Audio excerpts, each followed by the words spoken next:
Bonjour, bienvenue au webinaire consacré à une information et à des retours d'expérience sur la feuille de route Améliorer la sécurité des patients et des résidents 2023-2025. Donc c'est un webinaire organisé par le CECA dans le cadre de son CEPOM financé par l'Agence régionale Nouvelle-Aquitaine. Alors, au cours de ce webinaire, vous êtes une cinquantaine d'inscrits à ce webinaire. Nous remercions la participation de différents intervenants. Le ministère de la Santé avec Caroline Bizet qui va pouvoir nous présenter cette feuille de route pour améliorer votre information et son bilan à mi-parcours cette année. Et après, pour illustrer cette feuille de route, nous aurons donc des interventions de collègues de la région avec Hélène Bru du CHU de Limoges qui nous présentera un retour d'expérience de la mise en œuvre des rencontres de sécurité et Aurélie San Miguel donc, du CHU de Bordeaux pour la mise en place de l'accréditation d'équipe au niveau de l'anesthésie-réanimation et gynéco-obstétrique au niveau donc, du CHU de Bordeaux. Et puis aussi, nous avons invité un collègue d'une autre région et qui travaille également dans d'autres établissements, Xavier Richaud, pour nous présenter la prévention du risque suicidaire. Et je me permettrai de terminer pour vous montrer l'ensemble des activités du CECA qui permet en partie de répondre à cette feuille de route. Caroline Bizet, je vous laisse nous présenter cette feuille de route nationale. Merci. Oui, bonjour à toutes et à tous. Merci au CECA pour l'organisation de ce webinaire consacré à la feuille de route nationale Améliorer la sécurité des patients et des résidents. Donc, effectivement, moi, je travaille en tant que chef de projet au sein du bureau qualité parcours usagers de la sous-direction de la prise en charge hospitalière et des parcours ville-hôpital à la DGOS. Donc, je vais vous présenter un petit peu la genèse de cette feuille de route qui a été lancée en 2023. Donc, à l'origine, elle s'appuie sur les résultats de la dernière étude nationale sur les événements indésirables graves associés aux soins en établissement de santé, qui a été publiée en 2021 sur des données 2019 et qui globalement montra une baisse significative du nombre de IGS évitables et de leur gravité observée, mais pour autant, il restait quand même une proportion importante d'événements jugés évitables pour plus de la moitié d'entre eux. Donc l'opportunité s'est présentée de construire avec l'ensemble des parties prenantes une feuille de route nationale portant sur les enjeux d'amélioration de la sécurité des patients. Cette feuille de route, nous avons souhaité qu'elle s'inscrive dans la stratégie de l'Organisation mondiale de la santé, qui porte également un plan d'action mondial pour la sécurité des patients, et bien sûr qu'elle s'inspire du bilan qui avait été réalisé à partir du précédent programme national dédié à la sécurité des patients, qui avait été conduit entre 2013 et 2017 et qui avait conduit à de nombreuses réglementations autour de la sécurité des soins et de la gestion des risques en établissement. Nous avons souhaité aussi que cette feuille de route puisse s'étendre au-delà du périmètre de l'hôpital et qu'elle prenne en compte l'ensemble du parcours du patient en incluant le secteur de la ville et les structures médico-sociales. Et un autre enjeu était bien de renforcer, de rendre plus lisibles toutes les actions qui sont menées, que ce soit au niveau national, régional et local, pour que ce soit plus visible et plus lisible pour l'ensemble des professionnels de santé et également des usagers. Diapositive suivante, merci. Je l'ai entendu. Voilà.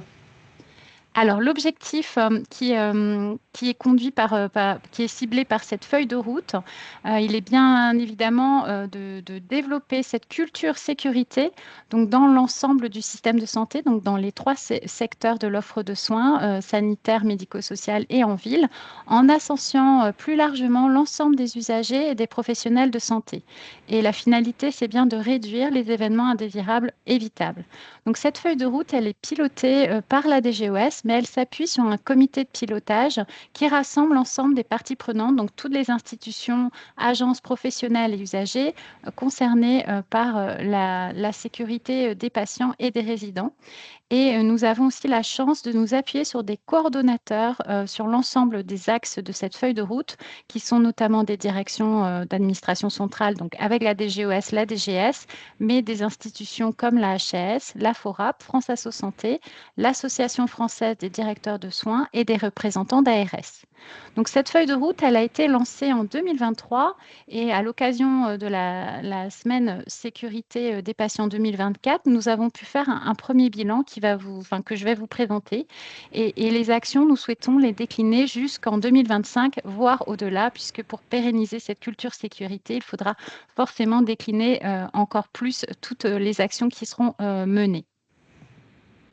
Diapositive suivante, merci. Donc, le cahier des charges de cette feuille de route, il est assez cadrant pour fixer des orientations donc, qui sont priorisées pour les 3 années à venir et pour la suite. Comme je vous le disais, il impacte et on souhaite impacter l'ensemble des parcours de soins en associant largement toutes les parties prenantes. Elle mobilise donc, comme aujourd'hui, les niveaux d'intervention national, régional et également local. Et puis, nous avons souhaité qu'elle s'aligne avec les dispositifs existants. Donc, l'essentiel des actions vise à renforcer ce qui existe déjà et la cohérence de ce qui existe déjà. Notamment, nous sommes tout à fait alignés avec les exigences de la certification HAS. Nous valorisons aussi le dispositif d'accréditation. Ça s'inscrit également dans la réglementation relative à l'obligation de signalement des événements indésirables graves associés aux soins. Donc, l'idée, c'était de ne pas ajouter au dispositif existant, mais bien de renforcer davantage et de valoriser ce qui existe et ce qui doit être pérennisé. Donc, cette feuille de route, elle est construite sur des actions pragmatiques et assez réalistes, puisqu'elle est constituée de 2 objectifs transversaux, 5 axes de travail et au total 26 actions. Donc voilà une cartographie de l'ensemble des objectifs et des axes de travail. Donc, on retrouve 2 objectifs transversaux qui portent pour le premier sur la communication auprès des professionnels de terrain et des usagers pour faire connaître, comme je vous le disais, ce qui existe déjà et le faire davantage s'approprier aux professionnels. Et puis un deuxième objectif qui est bien sûr la formation, renforcer davantage les enseignements sur la culture sécurité et sur l'ensemble des thématiques qui permettent d'améliorer la sécurité des patients et des résidents. Donc ça, c'est vraiment les 2 objectifs transversaux de cette feuille de route qui irriguent l'ensemble des 5 axes de travail. Et puis au niveau donc, des axes de travail, donc, qui sont 5, le premier concerne la valorisation du travail en équipe et des temps collectifs. Le deuxième vise à promouvoir davantage la déclaration des événements indésirables graves associés aux soins. Le troisième axe, qui est porté par la FORAP, vise à capitaliser sur les retours d'expérience. Le quatrième axe permet de cibler certains secteurs où il y a encore des événements indésirables évitables, donc qui ont été notamment identifiés suite à l'analyse de l'étude ENEIS. Et puis le cinquième axe vise à valoriser, promouvoir la place du patient dans l'amélioration de la sécurité de ses soins. Diapositive suivante, merci. Donc, nous avons fait un premier bilan à mi-parcours de cette feuille de route, donc à l'occasion de la dernière semaine nationale sécurité des patients. Et grâce à la mobilisation de l'ensemble des coordonnateurs de cette feuille de route, nous avons pu mettre en ligne une vidéo de présentation des avancées concrètes réalisées depuis le démarrage de cette feuille de route et diffuser des fiches de synthèse qui vont résumer les actions et donner un accès aux ressources et aux publications déjà disponibles. Donc, vous avez l'intégralité de ce qui a été produit au niveau de la page Internet du ministère consacrée à cette feuille de route. Donc là, je vais vous présenter un petit peu globalement toutes les actions qui ont déjà été menées, sachant qu'il en reste encore pour l'année à venir. Donc sur l'objectif consacré à la communication auprès des professionnels et des usagers, du côté des GOS, nous avons lancé un plan de communication, notamment en intervenant à différents événements, que ce soit au niveau national ou régionales, comme à l'occasion de ce webinaire. Et puis, il y a eu des plans de communication spécifiques sur certains dispositifs, notamment un qui a été lancé par la HAS sur le dispositif d'accréditation des médecins et des équipes médicales en 2024 et qui fait le lien avec l'axe 1 de la feuille de route consacrée au travail en équipe. Sur le deuxième objectif transversal, donc il s'agit de renforcer les formations des professionnels et des patients à la culture sécurité. Donc cet objectif contient 5 actions et nous avons démarré certains travaux sur les actions qui concernent les formations axées sur l'équipe et les facteurs humains et également sur les compétences non techniques. Donc ces 2 actions sont pilotées par la HAS et l'Association française des directeurs de soins. Il y a notamment en cours l'élaboration d'un référentiel de compétences donc sur ces compétences non techniques et qui pourra être ensuite décliné en formation initiale ou continue. Et puis, il y a aussi en cours la formalisation d'une stratégie d'intégration des nouveaux arrivants et des intérimaires dans les équipes. Et là, ces réflexions sont en cours et menées conjointement avec l'ANAP notamment. Donc ça, c'était pour les 2 objectifs transversaux, mais sachant qu'il y a d'autres actions à venir en 2025.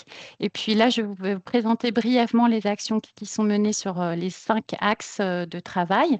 Donc le premier axe concerne le travail en équipe et la valorisation des temps collectifs, donc sur l'ensemble du parcours. Cet axe, il est coordonné par la Haute Autorité de Santé et l'Association française des directeurs de soins.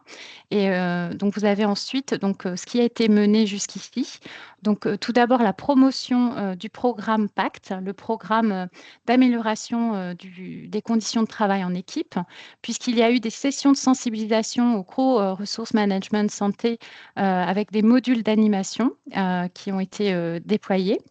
Il y a également eu une enquête menée par la HAS sur le programme PACT pour les soins primaires qui a été réalisée en 2024 et des actions ciblées de communication vont ensuite être déployées à partir de l'année prochaine.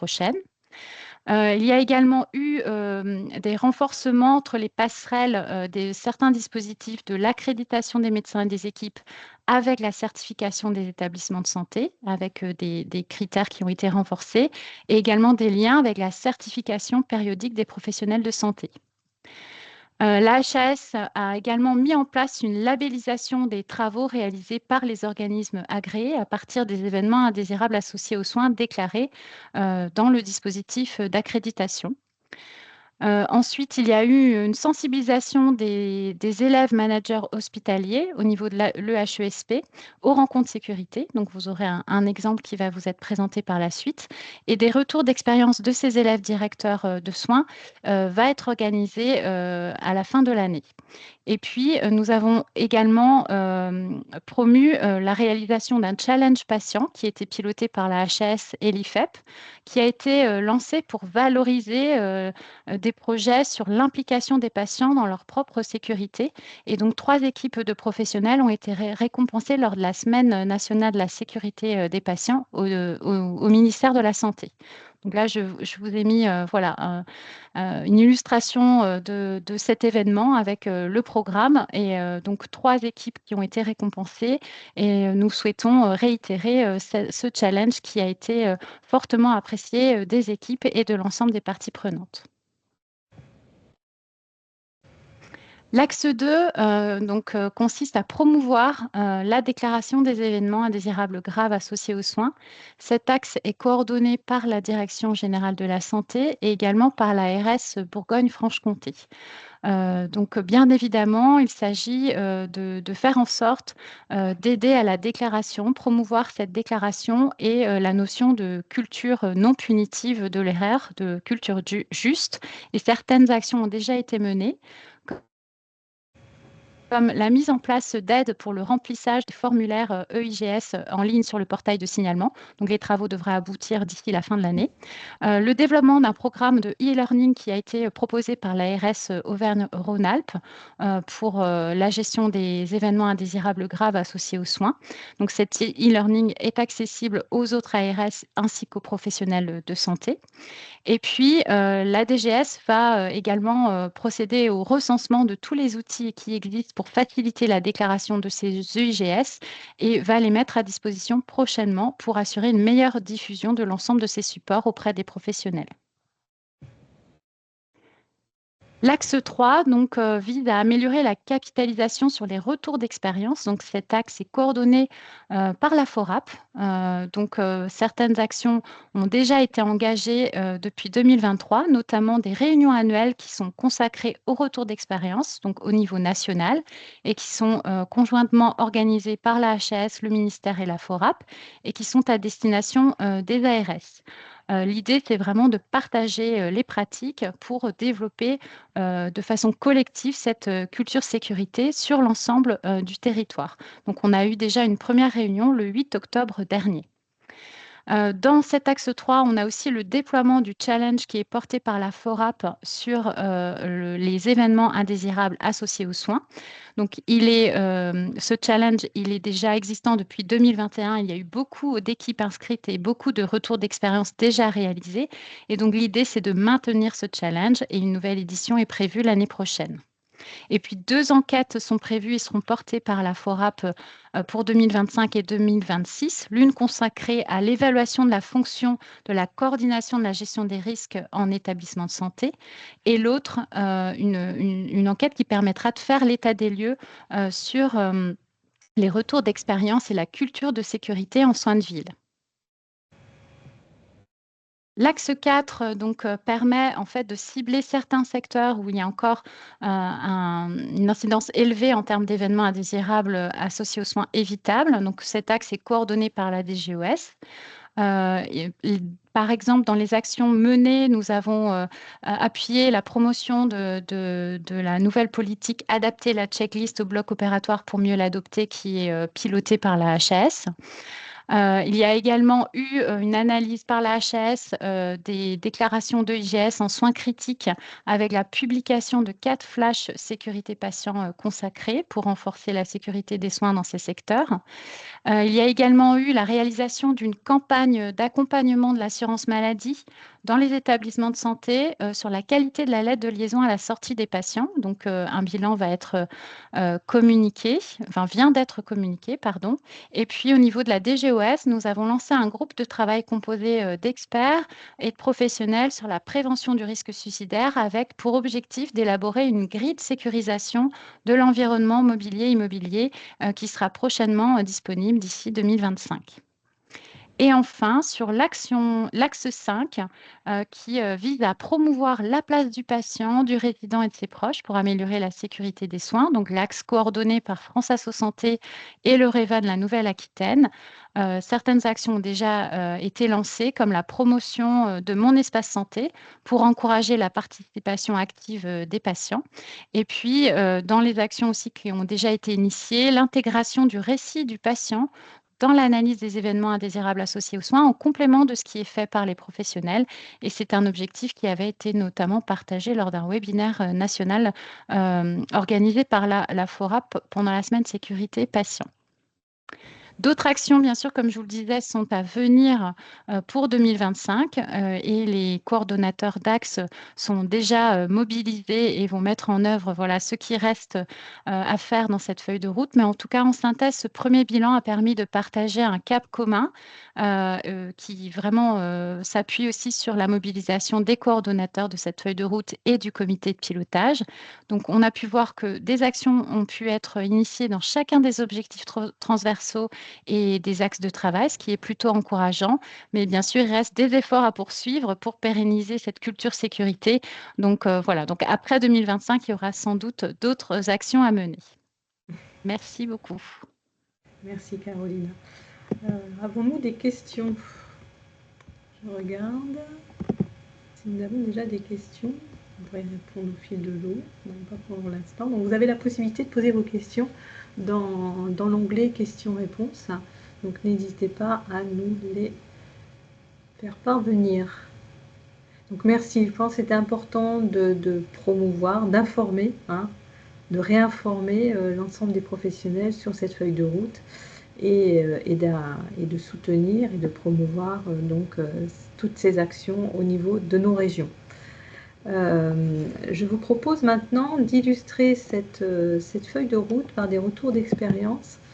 Et on a identifié deux approches sur ces retours d'expérience qui sont, pour la première, donc la promotion des rencontres de sécurité.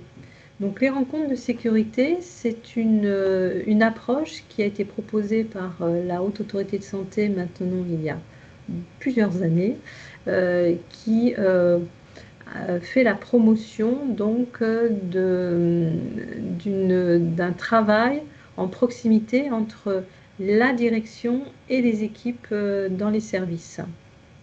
Donc cette méthode, les rencontres sécurité, s'adresse à des équipes volontaires qui souhaitent donc accueillir leur direction générale et président de CME, pour échanger donc sur des problématiques ou des thèmes en lien avec la qualité et gestion des risques.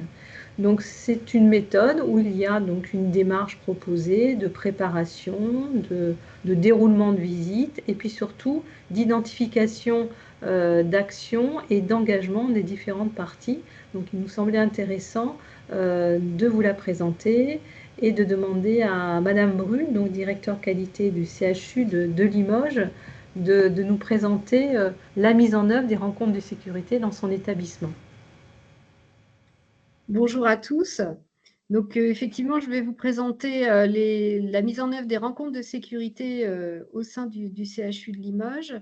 Donc, je me fais le relais de l'équipe qualité au complet qui a préparé ces rencontres. Diapo suivante.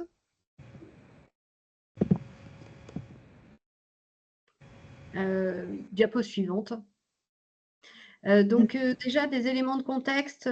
Comment sommes-nous arrivés aux rencontres de sécurité avec la méthode de la HAS? Eh bien, tout d'abord parce que nous avons été certifiés sous condition en 2022. Donc, nous avons passé une première visite en mars 2022 et comme vous le savez, quand on est certifié sous condition, eh bien, désormais, on rejoue l'ensemble de la certification. Aussi, nous avons passé une nouvelle visite de certification en décembre 2023. Donc, on savait qu'on avait un an et demi pour modifier les choses et notre approche et puis pour résoudre les conditions posées par la HAS. Dans ces conditions, il y avait la culture de sécurité qui devait être améliorée. Donc, on a mis en place un certain nombre d'actions. Voilà. Et les rencontres de sécurité viennent dans ce cadre-là. Tout d'abord, nous avons mis en place des actions de communication. Donc, on a créé les lundis de la qualité qui paraissent tous les lundis sur des thématiques très terrain. On a mis en place une newsletter médicale qui paraît de manière trimestrielle, des tableaux d'indicateurs simples par service et beaucoup d'autres éléments. On a aussi des éléments de communication factuelle. Et puis, nous avons aussi voulu, avec la coordination générale des soins, rencontrer les équipes pour préparer la visite de certification. Donc là, ce n'était pas des rencontres de sécurité, c'était des visites de service où nous sommes allés dans tous les services de soins de l'établissement avec ma collègue directrice des soins. Et nous avions choisi 3 thèmes. Et c'était des rencontres qui devaient durer 1 heure et qui parfois ont duré bien plus longtemps qu'1 heure et où nous avions un échange debout dans la salle de soins avec les équipes disponibles. Bon, on était annoncés, mais on a eu des discussions, ils nous ont présenté leurs solutions par rapport aux problématiques de la certification. Et nous avions notamment une condition sur le circuit du médicament, etc. Et donc, nous avons fait ces visites de service avec ma collègue qui se sont très bien passées, voire tellement bien passées que nous avons pu définir un plan d'action général pour l'établissement à partir de ces retours-là. C'est-à-dire qu'on a eu des idées qui nous sont parvenues. Nous, on a fait ça pour résoudre telle problématique. Et puis, d'autres aussi, des demandes que nous avons pu éclaircir avec eux. Et donc, on a déterminé des actions au niveau institutionnel. Donc ça, c'est pour vous donner une petite idée de dans quelles conditions on a commencé ces rencontres. Et puis, nous avions aussi une condition, c'était que nous n'évaluions pas notre culture de sécurité. aussi, nous avons participé à la campagne menée par la FORAP et donc par le CECA dans notre région pour évaluer la culture de sécurité.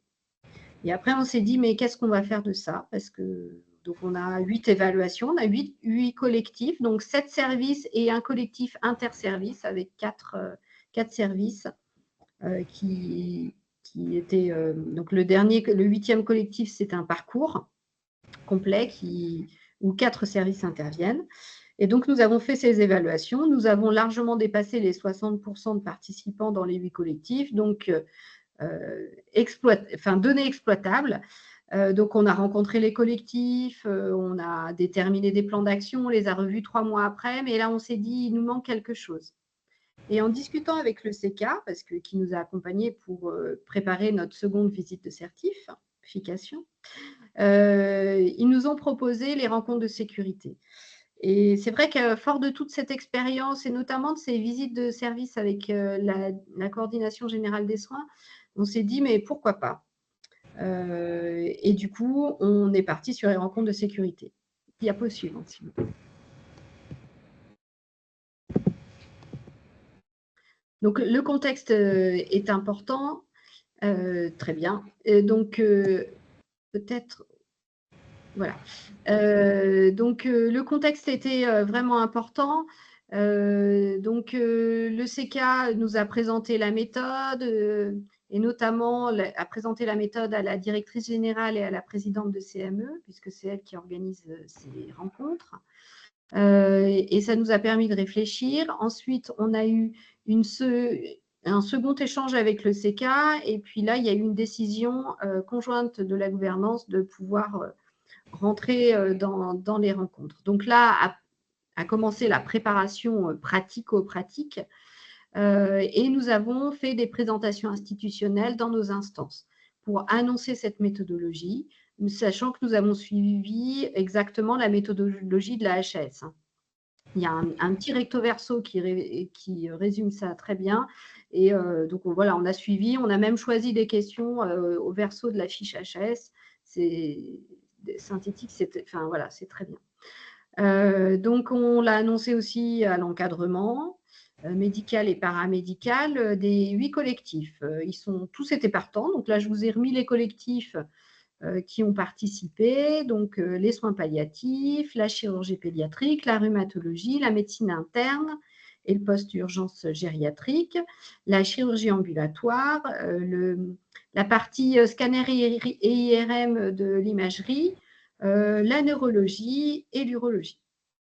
Donc, nous avons préparé un support que vous verrez sur la diapo d'après, où on essaye de synthétiser de définir quel est le service, qui est-ce qu'on rencontre, et puis aussi de définir quelles sont leurs démarches qualité et sécurité des soins. Voilà, donc vous voyez qu'il y a donc une présentation du service sur la gauche. Au milieu, on a les projets et points positifs du service, donc ce qu'ils ont déjà fait globalement, leurs points d'inquiétude et puis les projets qui sont en cours de mise en place. En dessous, vous avez les recommandations. C'était les recommandations pour la gouvernance qu'ils pouvaient faire lors des rencontres de sécurité. Et à droite, on retrouve de manière très, très synthétique des indicateurs qualité-sécurité des soins du service. Donc, les résultats des 10 dimensions de l'enquête culture de sécurité, puisqu'ils y ont tous participé. Le nombre d'événements indésirables signalés, ainsi que les événements indésirables graves, les formations qualité-sécurité des soins, et puis des exemples d'actions réalisées. Avec ce document, on met aussi le PAX du service, le tableau d'indicateurs, voilà, et un certain nombre d'éléments, y compris les résultats, parce que nous avons un audit circuit du médicament, donc on a mis, pour certains qui avaient réalisé l'audit cette année-là, les résultats de l'audit circuit du médicament. Diapo suivante. Bien sûr, tous ces éléments, on peut vous les transmettre pour ceux qui auraient envie de se lancer, et puis on peut aussi faire des retours d'expérience plus précis s'il y a des inquiétudes. Donc, en pratique, donc vous en avez parlé, docteur Pourrin, comment ça se passe On va dans le service pour 1h30. 1 heure est consacrée à la rencontre, donc généralement les rencontres en salle de réunion. Et après, on s'accorde une demi-heure de visite du service, sachant que la visite du service, on la fait vraiment avec l'angle qualité-sécurité des soins.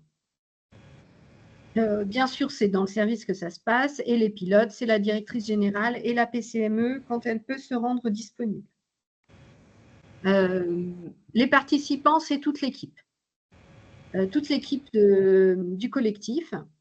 Et puis, l'encadrement du service, également l'encadrement du pôle.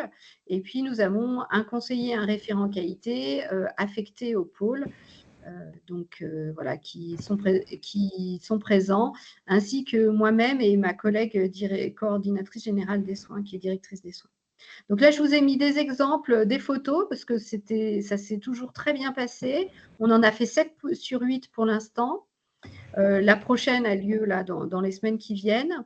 Donc, vous voyez, en médecine interne gériatrique et post-urgence gériatrique, vous avez la photo de gauche avec un exemple des professionnels qui ont participé. Donc là, on a eu la chance d'avoir une bonne équipe médicale qui était présente. Je ne sais pas si je l'ai mis, mais il y avait les médecins. Pareil en rhumatologie, diapo suivante.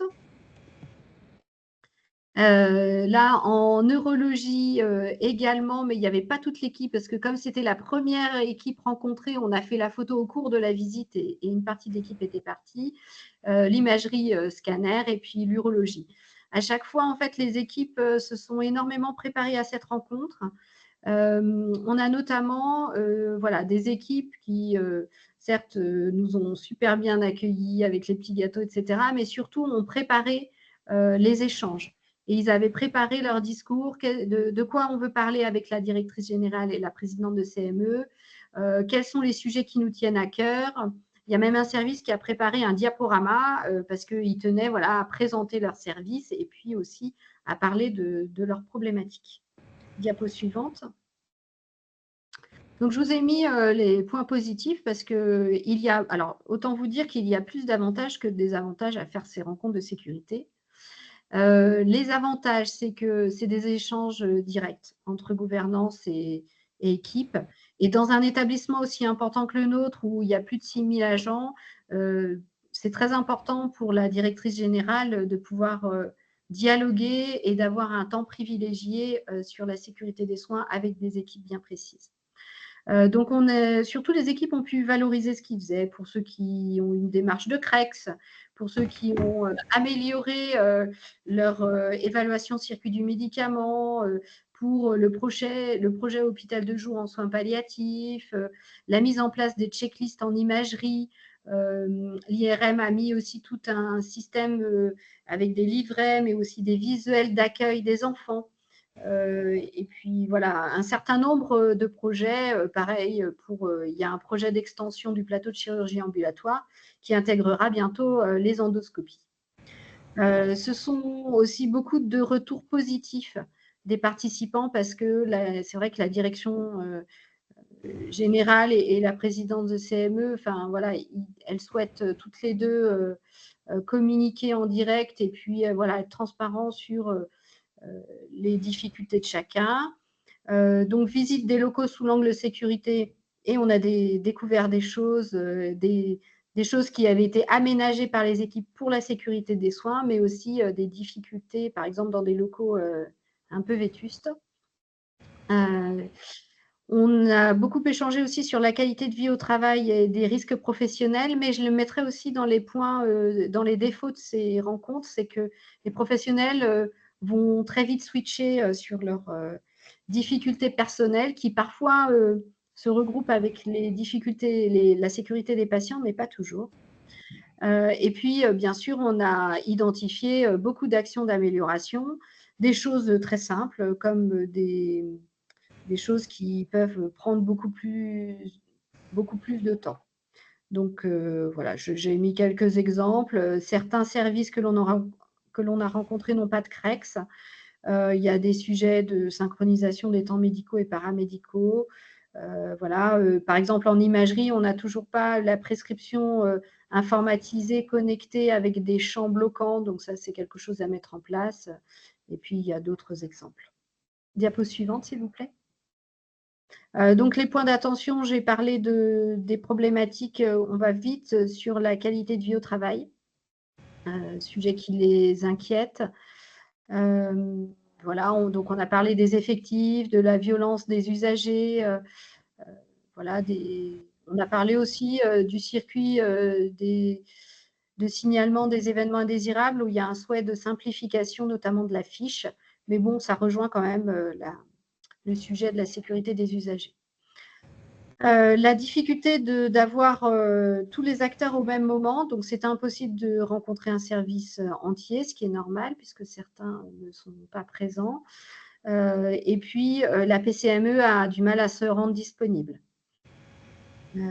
Voilà. Et puis, enfin, c'est un temps de préparation important, et ça, je le dis, mais c'est gage du bon déroulement de la rencontre. Donc, de réaliser cette enquête culture de sécurité, de regrouper toutes les actions et les indicateurs du service, mais aussi de rencontrer le chef et le cadre de service pour justement prendre ce temps de validation du support. C'est gage de réussite des rencontres. Diapo suivante. Alors, pour la suite, eh bien, il y a plein de sujets. Donc, on fait un compte-rendu de cette rencontre et donc, il y a un suivi dans le temps des actions qui sont décidées. On espère pouvoir contractualiser à un moment donné avec ces services, dans les dialogues internes de gestion. Bien sûr, les actions rentrent dans les plans d'action des services.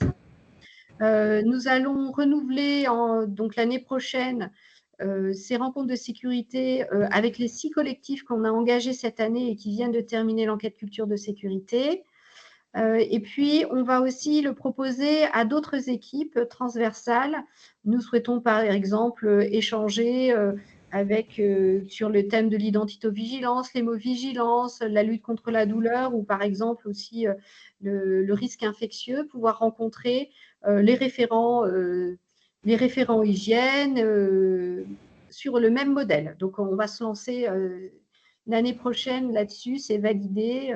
Et pareil, par exemple, pour l'identitovigilance, pouvoir rencontrer des équipes d'accueil administratif et puis des secrétariats, des équipes de soins. Pour les collectifs qui viennent d'être rencontrés cette année, eh bien, on va reprogrammer une rencontre pour faire le point sur le plan d'action à 1 an et demi. Donc, nous avons aussi, déjà notre date de prochaine certification qui est en mars 2026. Et donc, comme vous voyez, nous ne nous ennuyons pas et nous espérons valoriser cette méthode et puis surtout valoriser les actions. Et très concrètement, en fait, on ne l'a pas fait pour la certification, même si ça a été une impulsion. Aujourd'hui, on en voit vraiment des résultats positifs et des équipes qui s'engagent et qui donnent sens en fait à la démarche qualité. Ça nous permet vraiment de donner du sens. Voilà. Et puis, j'ai déjà parlé de l'élargissement. Je pense que c'est ma dernière diapo. Ah non, c'est pas ma dernière. Si, c'est ma dernière diapo. Vous êtes revenu en arrière. Vous êtes. Voilà. Alors, est-ce qu'il y a des questions?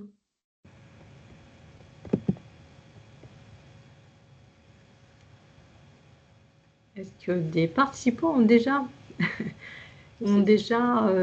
mis en place ce type de rencontre ou ont l'intention de mettre en place ces rencontres?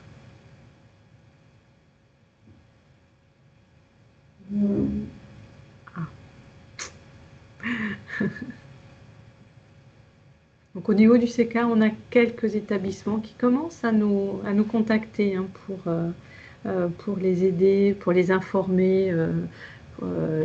Alors, notre aide porte sur la structuration. Hein. Vous avez vu, Madame Bru a réellement mis en place avec son équipe et en lien avec la direction et le PCM ces rencontres. Mais on commence à voir quelques établissements qui commencent à nous solliciter. Donc, nous ne lâchons pas et nous continuons la promotion de cette méthode qui pour nous mobilise fortement donc la direction générale, le directeur général, hein, quand on parle de direction générale, c'est le directeur général et le président de CME. Bien sûr, d'autres fonctions de direction peuvent être associées, mais on est quand même sur cette participation en première ligne et non on va dire, en délégation ou en détachement. Mais comme Madame Bru vous l'a dit, en tant que directrice qualité, vous avez été fortement également impliquée dans sa préparation. Et je vous remercie, Madame Bru, pour cette présentation. Donc, nous, en effet, dans le chat, certains établissements sont aussi intéressés. Merci. Alors maintenant, on va vous présenter d'un autre dispositif que l'on nomme l'accréditation médicale. Avant que le docteur San Miguel nous présente son retour d'expérience pour le CHU de Bordeaux, vous rappelez que l'accréditation médicale, donc c'est un programme volontaire de gestion des risques médicaux en établissement de santé, individuel ou en équipe. Alors ça remonte aux années 2000, hein, ce dispositif, où on était dans une situation de crise assurantielle, notamment pour le secteur privé. Donc là, en 2007, il y a eu mise en place de ce dispositif pour répondre à ces problèmes assurantiels des médecins, et puis un élargissement à la notion individuelle, à la notion d'équipe. Et en 2022, un déploiement et une communication, notamment dans le cadre de la feuille de route, au déploiement de ce dispositif également pour les médecins du secteur public. Donc ce dispositif, il concerne les médicaments, les spécialités dites à risque par décret. Elles sont mises en place en lien avec des organismes agréés. Donc il y en a une quinzaine actuellement qui construisent donc des programmes médicalisés. Donc on est là au niveau des pairs, hein, ce sont des programmes mis en place par les spécialités elles-mêmes. Et elles répondent en effet, vous l'avez vu tout à l'heure, à des dispositifs de formation continue que l'on nommait DPC et que l'on nomme maintenant certification périodique. Donc en 2023, les chiffres de l'HAS indiquaient que 27% des médecins éligibles, donc qui couvriraient l'ensemble de ces spécialités à risque, étaient rentrés dans le dispositif. Et pour la Nouvelle-Aquitaine, l'HAS nous a communiqué les chiffres que vous voyez d'inscrits, où nous aurions 830 médecins accrédités, 179 engagés, donc prochainement accrédités, mais également aussi des équipes accréditées ou en cours d'accréditation. Et là, je passe la parole au docteur San Miguel pour nous présenter son expérience. Merci, madame. Bonjour. Donc moi, comme vous l'avez dit, je travaille au CHU de Bordeaux je suis dans l'équipe d'anesthésie-réanimation sur la maternité. Alors, je vais vous faire mon retour d'expérience de l'accréditation de cette équipe. Et pour cela, je vais vous faire un historique, puisqu'en fait, cette équipe, elle a dû être créée. Diapositive suivante, s'il vous plaît. Avec au départ la connaissance du programme du CEPHAR. Alors, le CEPHAR, c'est notre organisme d'accréditation, le Collège français d'anesthésie-réanimation. Et dans ce programme, alors je vois qu'il y a des pictos qui sont pas passés sur mon PowerPoint, mais ce n'est pas grave. Sur ce programme, il y a 5 piliers maintenant. Nous avons un nouveau programme depuis l'année dernière qui prend en compte les pratiques professionnelles, l'évaluation du travail en équipe, un item sur la sécurité du patient, la relation avec le patient et la santé du médecin. Et donc ça, cet item santé du médecin, c'est quelque chose de nouveau. Pour pouvoir être accrédité, il faut, nous sommes fortement invités à cotiser sur la plateforme du CEPHAR et dans le programme, en répondant à ces 5 items, il faut déclarer au moins un événement indésirable associé aux soins quand on est sur une démarche d'accréditation individuelle et réaliser des activités qui sont toujours sur ce programme. Vous aurez quelques exemples par la suite et déclarer, suivre les recommandations. Alors, je vous disais, cette accréditation, elle peut se faire soit en individuel, soit en équipe, et le nombre d'événements désirables qui est déclaré, forcément, il varie en fonction de l'équipe. Quand on est dans une démarche d'équipe, il faut pouvoir se répartir le suivi des activités et des recommandations sur l'équipe. Il paraît peu concevable que ce soit, par exemple, 3 personnes qui fassent tout et les autres médecins ne fassent rien, ne s'engagent pas sur les autres activités. Pour une équipe, il faut un référent. Alors ce référent, il a un petit peu de travail puisqu'il doit colliger toutes les actions, il doit, colliger toutes les attestations de formation, au congrès, par exemple, et c'est lui qui, rédige, et transmet le bilan, évidemment, après, validation de toute l'équipe. Tout ça, ça se fait sur, la plateforme, du service, d'informatisation, de l'HAS. Diapositive suivante. Alors, je vous ai dit qu'il fallait que je vous fasse un petit historique personnel, puisque cette équipe, ben, elle a été créée au départ, après mon engagement, personnel d'accréditation individuelle que j'ai demandé le 14 mai 2019 et puis qui a été accepté. Alors, entre-temps, il y a eu le covid, hein, donc je pense que tout était au ralenti et donc j'ai commencé, ma démarche d'accréditation. J'ai déclaré 2 événements indésirables graves, qui ont fait l'objet de 2 RMM dans le service. J'ai déclaré 3 activités, 4 recommandations. Et donc j'ai été accréditée en 2022, titre individuel. Par la suite, je me suis formée en tant qu'expert accréditeur, en janvier 2024, donc j'ai suivi la formation en début d'année.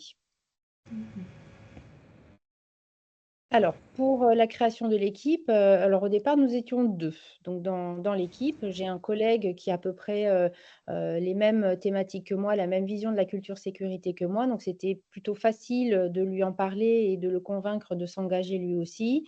Et donc, tous les 2, en 2023, nous avons créé une équipe. On était très contents, on s'est dit quand même: «Il faudrait peut-être que cette équipe grandisse». Nous sommes 14 médecins dans l'équipe, d'anesthésie-réanimation, ça serait quand même bien qu'on puisse convaincre les autres. Alors nous avons, présenté ce programme d'accréditation dans le service, grâce aussi à une collègue, non voilà, grâce aussi à une collègue, qui, fait partie d'une autre équipe, sur le CHU de Bordeaux et grâce à cette présentation sur, le pourquoi de l'accréditation, enfin tout ce que vous avez déjà cité, auparavant, sur ce webinaire, nous avons eu, des engagements, donc en novembre 2023, en janvier 2024, en mars, en avril, sur 15 mars et donc je me suis portée volontaire pour être la référente parce qu'en tant qu'expert accréditeur, je pense, savoir comment bien remplir, et valoriser, nos actions. Et nous avons, grâce à ce travail-là, pu être accrédités en équipe en juin 2024. Alors, sur ce premier bilan, je vous ai fait une liste à peu près de presque tout ce qu'on a déclaré, puisque je ne vous ai pas fait le détail non plus, ça serait un petit peu rébarbatif. Nous étions 6, nous avons déclaré les 6 événements que nous devions, déclarer. Pour une équipe, nous devons, déclarer 2 recommandations et 2 suivis d'activité, mais nous en avons déclaré, plusieurs, notamment, des actions sur la prévention du risque d'administration des médicaments en anesthésie-réanimation, la prise en charge des surdosages de situations à risque hémorragique et les accidents hémorragiques chez les patients qui sont sous anticoagulants. Donc tout ça, ce sont des exemples de recommandations qu'il faut suivre. Ce sont quand même des recommandations qui sont très pratico-pratiques et qu'on fait vraiment dans le cadre de notre activité au quotidien. La mise en place et le suivi de la checklist sécurité du patient en bloc opératoire. J'ai notamment cité que, j'ai été directrice, d'une thèse d'interne d'anesthésie-réanimation sur la checklist, lors des césariennes en extrême urgence, qui va, probablement aboutir, à, la mise en place d'une checklist modifiée dans notre service. Donc nous sommes en cours de, de discussion avec le service d'obstétrique pour pouvoir l'appliquer et ensuite l'évaluer. Les recommandations sur la pratique de l'antibioprophylaxie, nous avons une nouvelle recommandation qui est toute fraîche, donc nous l'avons mise en œuvre et nous avons mis à jour tous nos protocoles d'antibioprophylaxie. Sur l'équipe coopération entre anesthésistes, réanimateurs et chirurgiens, nous avons formalisé un parcours de consultation pré-anesthésie pour des chirurgies répétées. Donc, on a des patientes qui viennent, par exemple, pour des chirurgies de célioscopie, d'évaluation, d'opérabilité. Donc, elles ont leur célioscopie. Puis ensuite, elles doivent revenir, on va dire, la semaine d'après pour avoir leur chirurgie curatrice. Quid de ce parcours, puisque une chirurgie égale une consultation. Donc, nous avons formalisé tout ça selon un protocole. Nous avons travaillé sur les no-go au bloc opératoire. Nous avons deux médecins de l'équipe ont participé à une formation sur comment gérer les risques associés à l'utilisation du bistouri. Pour réduire le risque lié à un contrôle non prévu des voies aériennes difficiles, nous avons équipé tous nos blocs opératoires d'un second dispositif d'aide à l'intubation difficile et place du patient dans communication avec le fameux FAIR-DIR de l'HAS. C'est quelque chose que j'ai intégré dans la présentation de la consultation d'anesthésie que je fais à tous les internes qui arrivent dans le service. S'il vous plaît. Donc, concernant les actions maintenant, les activités. Les activités réalisées, nous devions au minimum en faire 2, mais comme on en fait plusieurs au quotidien, nous avons fourni tout ce que nous faisions. Donc évidemment, tout ce qui est RMM est quelque chose d'obligatoire dans l'accréditation. Nous suivons les RMM que nous montions pour certains sujets avec le service d'obstétrique. Et là, récemment, nous avons monté une nouvelle RMM gynécologie obstétrique cette fois-ci. Et donc, nous sommes dans un parcours de 2e RMM pour le service d'anesthésie. Nous avons des EPP en cours. Nous participons à des actions de formation labellisées gestion des risques de par c'est le congrès de l'ASFAR. L'évaluation du travail en équipe, nous faisons nos transmissions après les visites pré-anesthésiques. Chaque médecin sait ce qu'il va devoir avoir au bloc opératoire le lendemain avec les attentions particulières en fonction de tel ou tel patient. Nous avons un carnet de protocole qui est propre à notre service. Nous participons au staff de service de chirurgie dans notre service aussi. Je vais essayer d'avancer un petit peu. Participation à des études cliniques. Donc, nous avons un protocole qui vise à évaluer, une étude qui vise à évaluer le renforcement des péridurales lors des césariennes en urgence. Donc, ça, c'est quand même une étude qui va mener à un changement de pratique en notre sens en France. Donc, c'est quand même une grosse étude et on est très fiers d'y avoir participé. Et participation à la vie de l'anesthésie-réanimation en médecine périopératoire. Alors, c'est facile, nous avons notre chef de service, professeur Noët Gaulin, qui fait partie du comité, du conseil d'administration et du comité scientifique de l'ASFAR.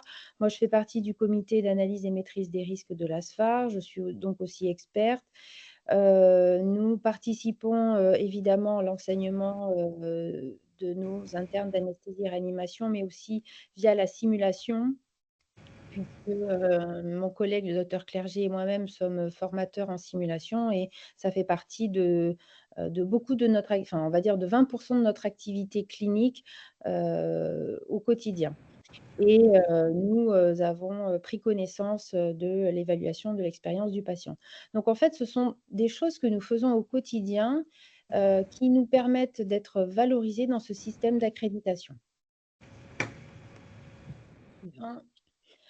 À l'issue de ce bilan, nous avons un joli diplôme, on va dire, qui nous est transmis. J'ai souhaité y faire figurer un obstétricien qui participe au RMM que nous montons conjointement et la faisons fonction de cadre du service, Victoria Fuster, puisque c'est un élément qui est fondamental. Elle participe à toute l'élaboration, des protocoles. Je pense que dans notre service, la culture sécurité, elle passe aussi par elle. Donc, on a la possibilité quand on accrédite quelqu'un, enfin quelqu'un ou une équipe, de valoriser les gens qui collaborent. Ça peut être des chirurgiens, ça peut être des kinés, des infirmiers. Donc, il était hors de question de laisser ces gens, on va dire, dans l'ombre. Suivant. Alors, tout n'est jamais facile. Heu, une des difficultés rencontrées a été la cotisation au CEFAR qui, au départ, n'était pas prise en charge par le CHU et alors c'est pas grand-chose, c'est 100 €, c'est, déductible des impôts, mais sur le principe, pour des médecins qui rentraient dans l'équipe, c'était inconcevable pour elle que, notre institution ne finance pas cette cotisation puisque ça fait partie, de la certification périodique. Il faut qu'on soit, accrédité. Elle ne comprenait pas trop, donc quand même pu, la raisonner et la faire, rester dans cette équipe et depuis alors mon diaporama n'est pas forcément à jour. Depuis, j'ai la réponse du CHU. Ils prennent en charge nos, cotisations CEFAR pour, les 2 équipes qui sont déjà accréditées, une équipe qui est engagée et j'en profite aussi pour dire qu'il y a aussi des radiologues et des chirurgiens qui sont, accrédités, au centre, hospitalier de Bordeaux. Alors, les autres difficultés, qui sont rencontrées, en fait, c'est l'intérêt culture sécurité qui est mal perçu. Pourquoi on devrait s'accréditer alors que ce sont des choses qu'on fait déjà tous les jours?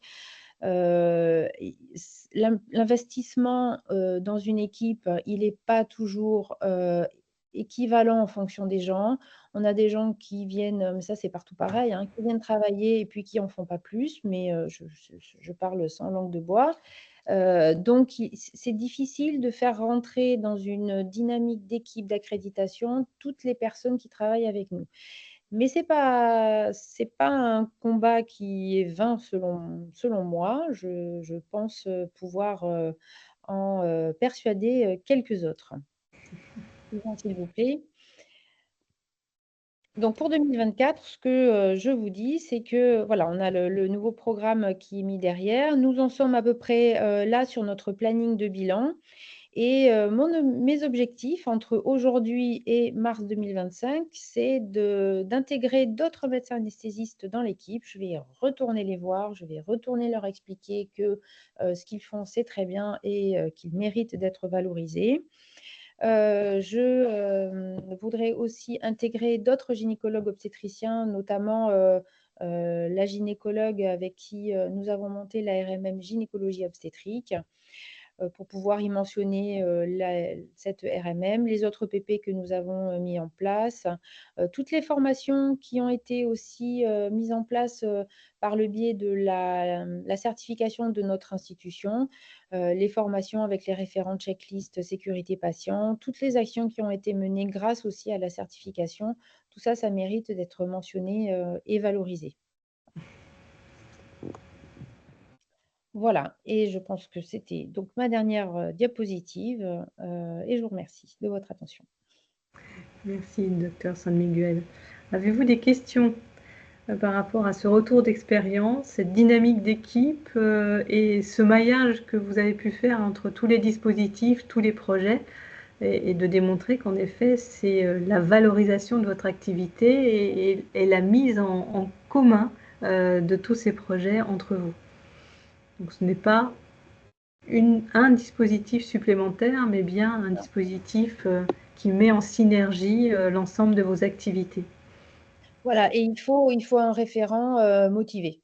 Ça c'est pas forcément toujours le même, c'est un référent qui peut changer, selon les années, selon la charge de travail individuelle et voilà. On a aussi, quand on est accrédité, on a un expert référent et cet expert, il est là pour, nous aider au quotidien et nous donner aussi des pistes pour valoriser les actions. Quand on n'a pas forcément, vu que ce qu'on faisait, ça pouvait être intégré dans le dispositif, l'expert est là pour nous épauler. Donc c'est pas quelque chose d'insurmontable, hein, du tout, au contraire. Très bien. Bon, j'espère que la Nouvelle-Aquitaine continuera dans sa progression avec des équipes encore plus nombreuses engagées dans ce dispositif.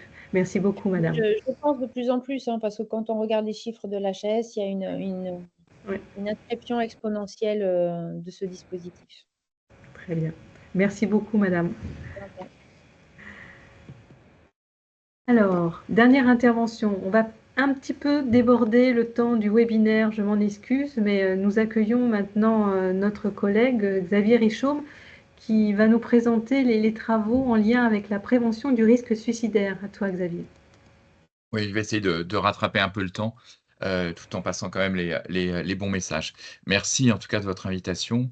L'idée était effectivement de vous présenter à la fois les travaux qui sont faits au sein de la feuille de route, nationale pour l'amélioration de la sécurité des soins en fait, aux patients et aux résidents.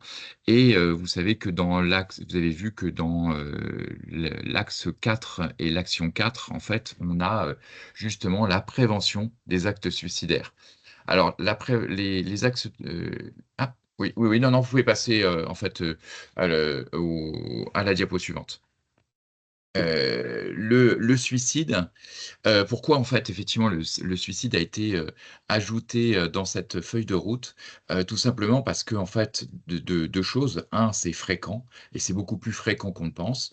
On estime à, 130, mais ce serait plutôt 250 suicides, en établissement de santé, hein. On a en France par contre 8 500 suicides par an, mais là on parle bien des suicides en établissement, hein. Dans la population générale, c'est environ 25 suicides par jour, mais aussi à leur domicile ou en tout cas en dehors des séjours hospitaliers.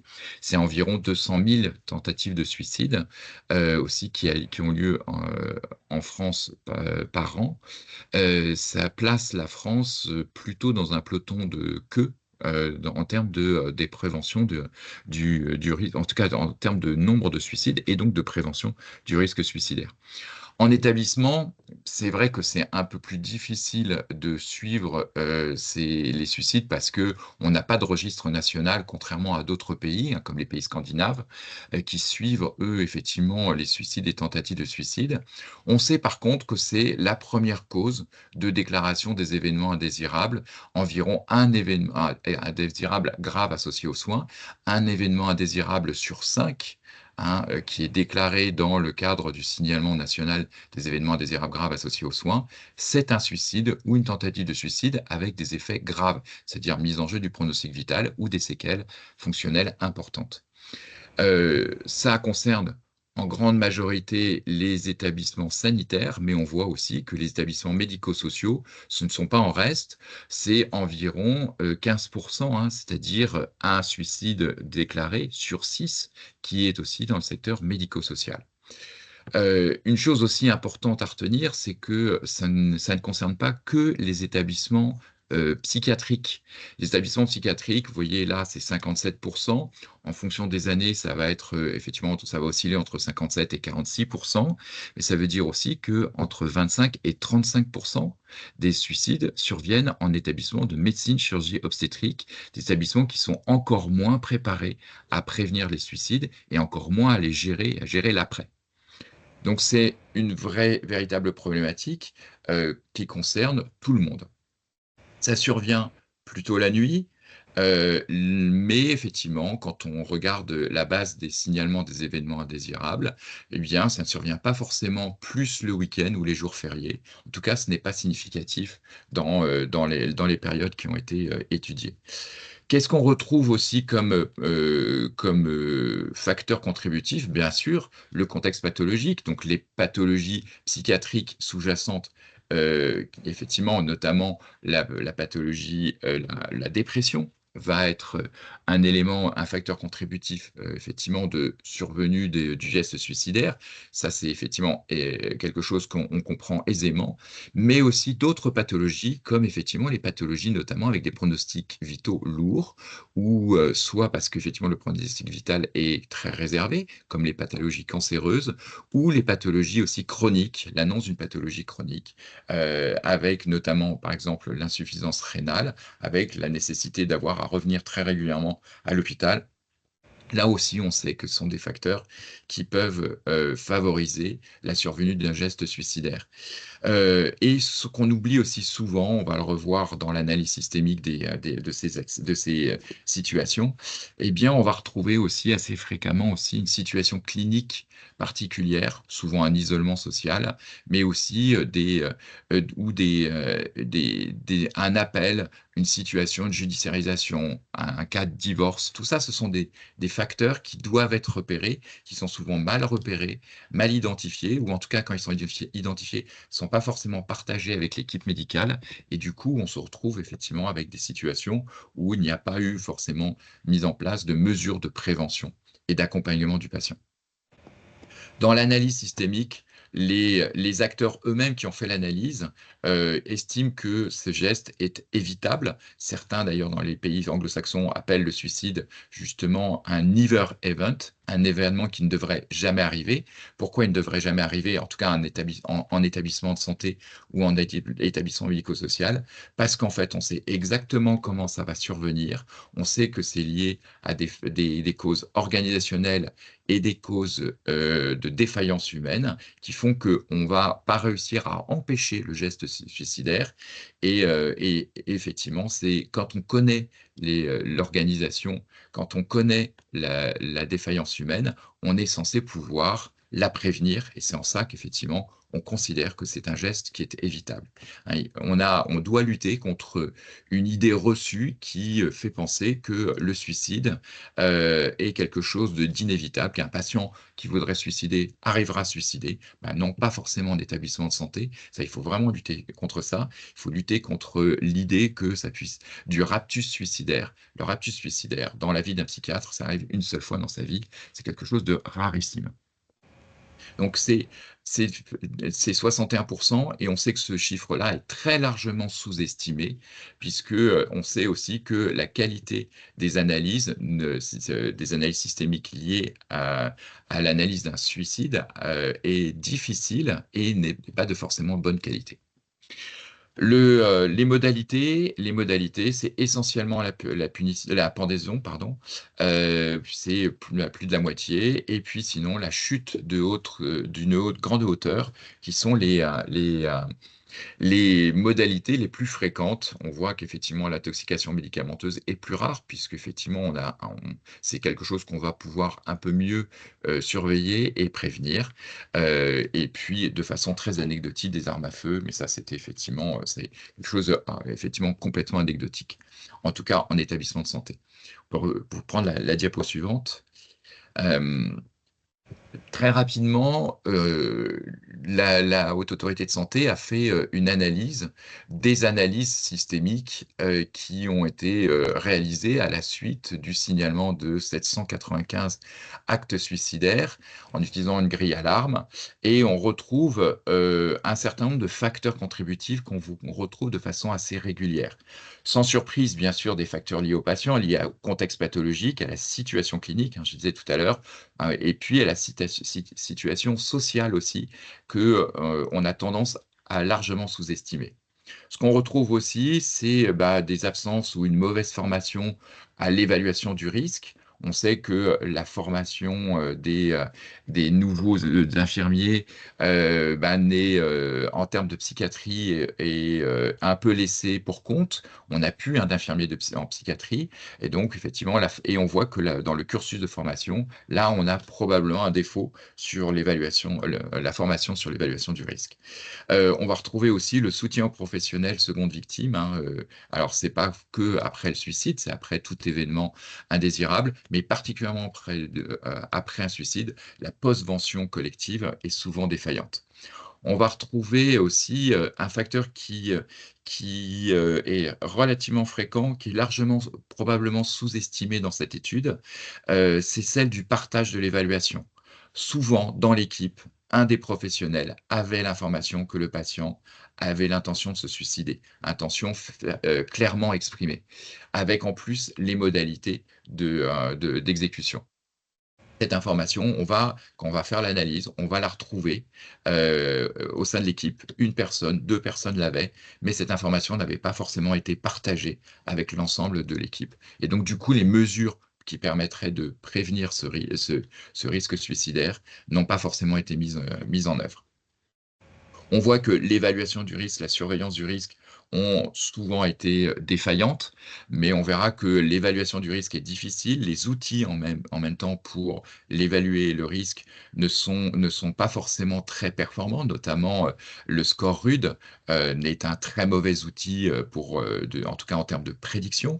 Il est un outil intéressant pour avoir une vision holistique du risque suicidaire, mais par contre est un mauvais outil en termes de prédiction du risque suicidaire.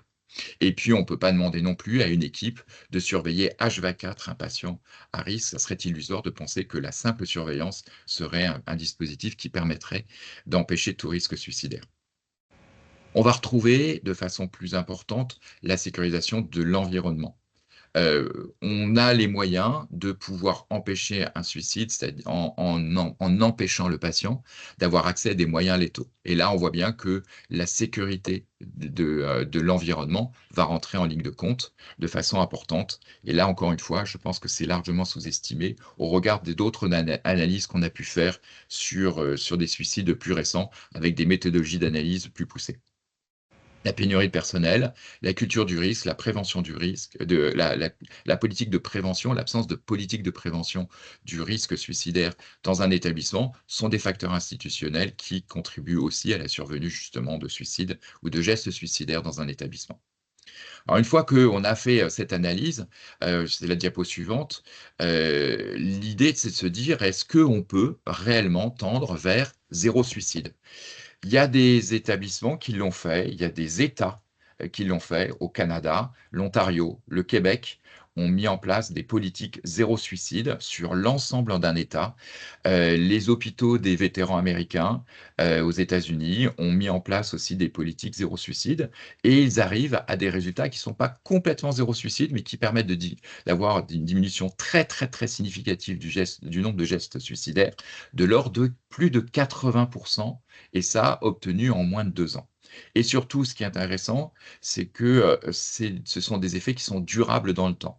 Les hôpitaux des vétérans américains ont diminué de façon drastique le nombre de suicides. Ils sont à de l'ordre de maintenant 0,76 pour 100 000 admissions en termes de gestes suicidaires, c'est-à-dire même pas en termes de suicide en lui-même, de gestes suicidaires.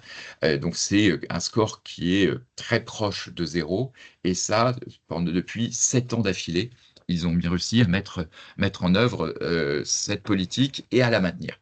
Cette politique, elle tient sur plusieurs piliers. En fait, il serait totalement illusoire de penser qu'il suffit d'évaluer de façon individuelle le risque suicidaire, de mettre en place une surveillance du patient pour l'empêcher de se suicider. Ça ne pourrait pas fonctionner. C'est vraiment l'association de tous, en fait, d'un certain nombre d'actions qui va permettre de tendre vers une politique zéro suicide. L'idée, c'est pas de se dire qu'on va avoir 0 suicide. L'idée, c'est quand même de se mettre ça comme objectif, parce que si je me suis fixé un objectif aussi difficile à atteindre, je vais m'obliger à me mettre les moyens pour pouvoir atteindre ce résultat. Ces moyens, c'est quoi? C'est déjà commencer par partager sur le sujet. Il va falloir acculturer un peu plus les professionnels. Et pour ça, la mise en place de communautés de pratique sur le suicide pour pouvoir échanger sur les difficultés à mettre en œuvre telle ou telle mesure, sur les solutions qui ont été trouvées sur le sujet, de communiquer aussi, faire un retour d'expérience sur les suicides qui sont survenus, sur les gestes suicidaires. Ça, on sait que ça participe largement à améliorer la culture de sécurité. Le dépistage systématique aussi des patients.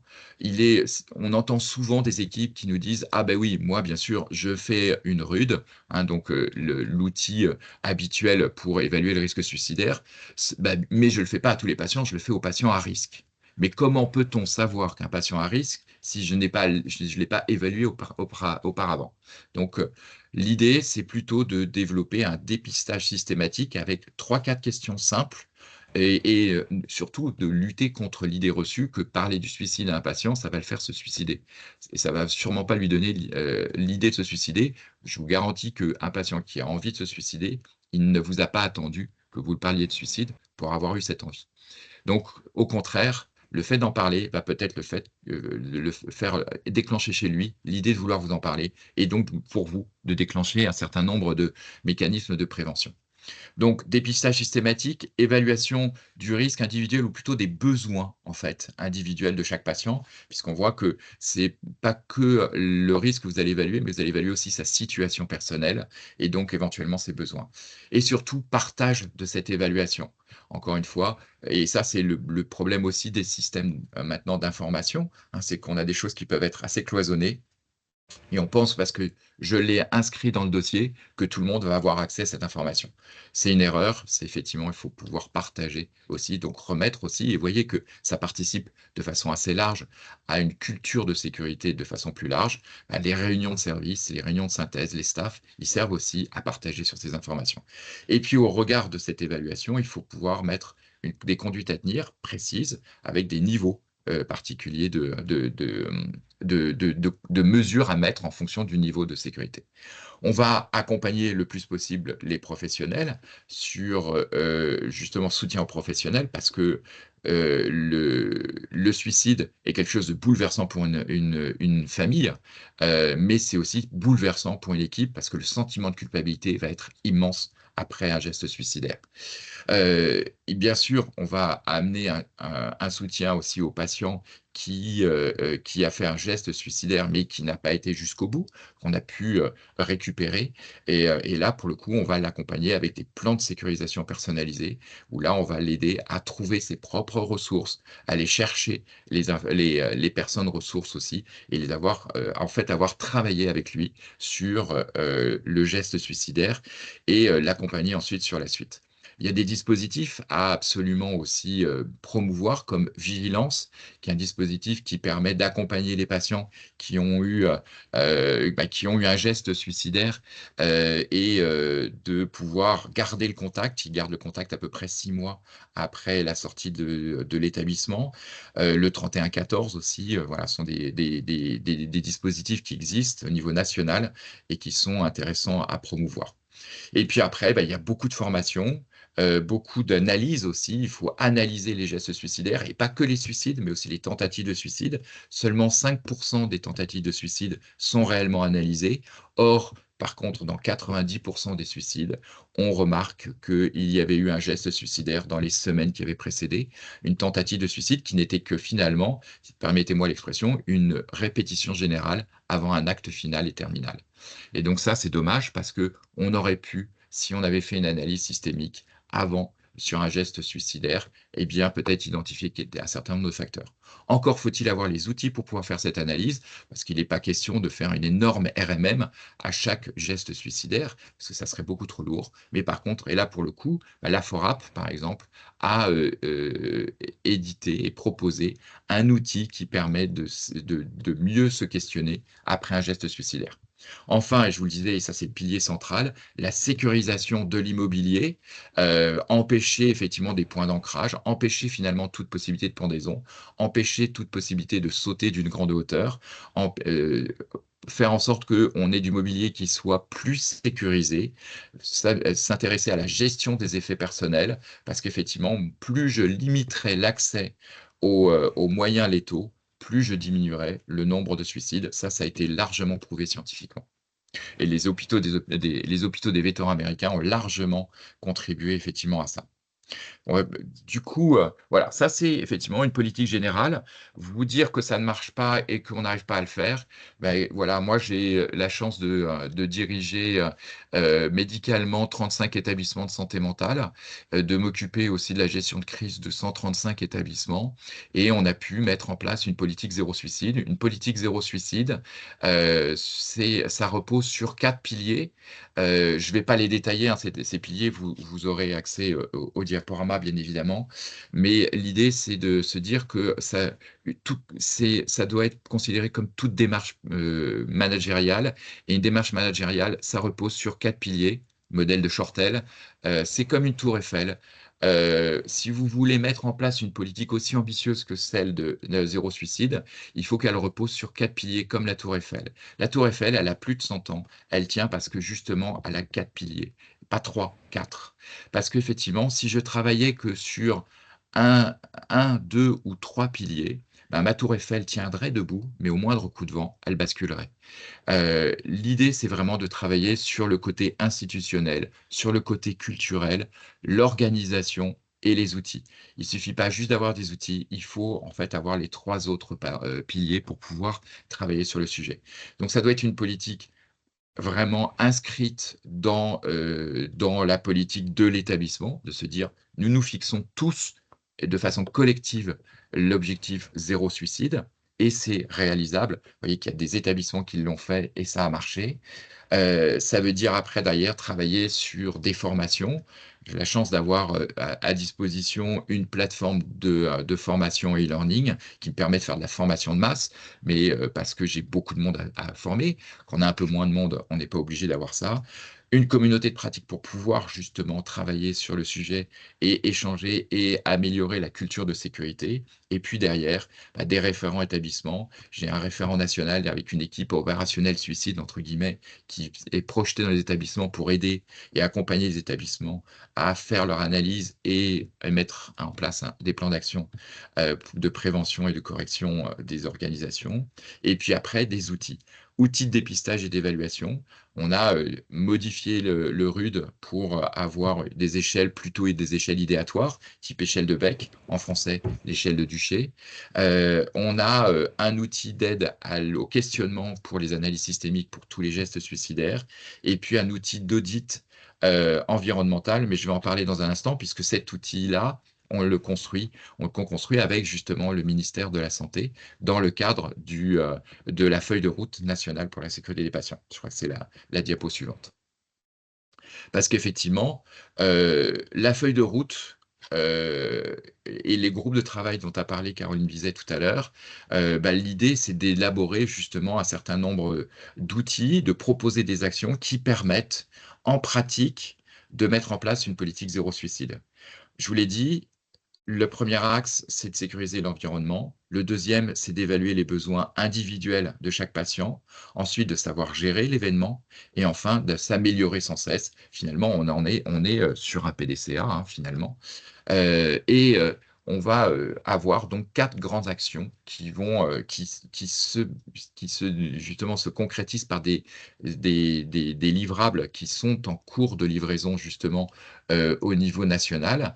La première action, c'est d'aider les établissements à sécuriser leur environnement.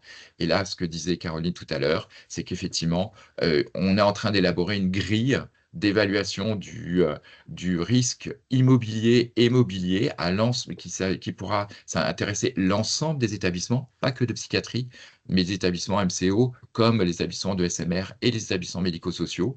Donc, comment justement faire un audit et faire une cartographie du risque dans notre établissement pour pouvoir peut-être aussi diriger un peu et favoriser certains travaux plus que d'autres, mais aussi pour faire aussi élaborer un cahier des charges pour des architectes ou des maîtres d'œuvre quand on construit un nouvel hôpital. On tendance à construire des magnifiques hôpitaux avec des grands patios montés sur 3 étages. En termes de risque suicidaire, c'est juste une catastrophe. Donc ça, effectivement, on peut travailler sur le sujet. Et donc ça sera effectivement livrable dans quelques mois. Le repérage systématique, donc avec effectivement les 3-4 questions à se poser d'emblée et à poser surtout aux patients d'emblée, et puis ensuite des outils d'évaluation des besoins individuels. la promotion des interventions post-gestes suicidaires, c'est-à-dire les plans de prévention personnalisés, vigilance, et puis la post-vention collective. Il y a des associations qui permettent de vous aider, notamment par exemple Soins aux professionnels de santé, l'association SPS, qui est une association qui peut projeter des psychologues et des moyens dans les établissements pour aider, accompagner. Et puis enfin, outiller et sensibiliser sur la déclaration et l'analyse de tout geste suicidaire, pas forcément que les suicides, mais aussi les tentatives de suicide, parce qu'elles sont, en fait, c'est des presque accidents, quelque part. En accidentologie, ça serait un presque accident, et là, elles sont très riches d'enseignements, pour savoir effectivement qu'est-ce qui a empêché l'événement, et si c'est lié au hasard, justement, la sécurité n'aime pas le hasard, et donc ça permettra de pouvoir s'améliorer ensuite sans cesse. Voilà, j'essaie d'être court sur le sujet, qui est un sujet qui pourrait durer, qui mériterait plusieurs journées sur cette thématique. Merci. En effet, plusieurs journées. Pas plusieurs vies, justement, mais Non. plusieurs journées. Avez-vous des questions à poser à Xavier? Vous voyez une feuille de route ambitieuse, hein, et de nous rappeler ces 4 piliers. En effet, ça permet de mieux structurer les approches et de montrer qu'on ne peut pas agir seul, mais c'est tout un ensemble d'intervenants et d'organisations qui peuvent lutter contre ce risque majeur. Merci beaucoup, Xavier, mais bon, nous avons tes coordonnées et nous avons ton support. N'hésitez pas. Nous ne manquons pas de revenir vers toi pour continuer ces échanges. Merci beaucoup pour ces retours d'expérience. Je voulais juste vous dire en quelques diapos qu'au niveau du CK, en lien avec cette feuille de route, on a de nombreuses activités qui répondent aux objectifs transversaux, aussi bien de communication que de formation. Et pour chacun des axes, nous valorisons aussi certaines de nos activités, que ce soit sur le travail en équipe, on l'a beaucoup abordé aujourd'hui. Vous l'avez vu, on accompagne les établissements en préparation ou en suivi de certification. On a été en effet porteur de la campagne Culture Sécurité et nous faisons, vous l'avez vu, la promotion des rencontres sécurité ou des démarches d'accréditation. Sur l'axe 2, sur la déclaration, nous avons toute la mission événements indésirables graves associés aux soins qui permet à des établissements qui n'ont pas encore l'habitude, qui n'ont pas la formation ou qui sont en difficulté pour certains événements indésirables graves associés aux soins, de les aider dans leur accompagnement, mais pas de faire à la place d'eux, mais vraiment de vous accompagner. Et puis toute une succession d'outils de formation qui permet de mieux s'approprier ces événements indésirables graves associés aux soins. Et concernant l'axe 3 sur le retour d'expérience, en effet, nous sommes porteurs du challenge que nous allons prochainement lancer au mois de novembre sur les événements indésirables graves et événements indésirables associés aux soins, et de piloter avec les autres SRA, donc un pilotage sur non plus, je pense, un responsable, un coordonnateur de la gestion des risques, mais plutôt une fonction au sein de l'établissement sur la gestion des risques associés aux soins. Sur l'axe 4, nous sommes, comme vous l'avez vu, plutôt en promotion du risque suicidaire, et nous espérons pouvoir promouvoir les outils dont nous a parlé Xavier en termes d'audit immobilier et ces échelles que tu nous as évoquées de Duché ou de Bec, autres que des échelles actuellement utilisées. Et sur l'axe 5, nous sommes en partenariat, donc qui est pour la promotion de la place du patient. Nous travaillons énormément avec France Asso Santé, où nous développons aussi différents types d'interventions avec eux, et prochainement la refonte et la réalisation d'un serious game à l'attention des patients pour eux-mêmes, en lien avec les professionnels, de pouvoir repérer et mieux analyser et mieux prévenir certains risques associés aux soins. Donc vous voyez, nous, on essaye aussi au niveau de la région d'avoir donc un ensemble d'activités qui permettent de répondre à ces différents axes et actions de la feuille de route. Voilà. Donc j'étais très rapide, mais bon, si vous nous connaissez, vous avez dû vous reconnaître à travers de certaines de ces activités, et autrement vous avez l'information sur notre site où vous nous contactez. On n'a pas eu de questions. Je pense qu'on a apporté beaucoup d'informations. Nous sommes toujours là. Nos intervenants, nous pourrons les contacter pour leur transmettre vos questions. N'hésitez pas. Je pense que maintenant, c'est un peu tardif et je m'excuse de ce dépassement de l'horaire, mais nous avions des intervenants passionnants et passionnés. Je pense que nous allons pouvoir terminer ce webinaire et vous souhaiter une bonne fin de semaine et à très bientôt. Merci beaucoup. Au revoir.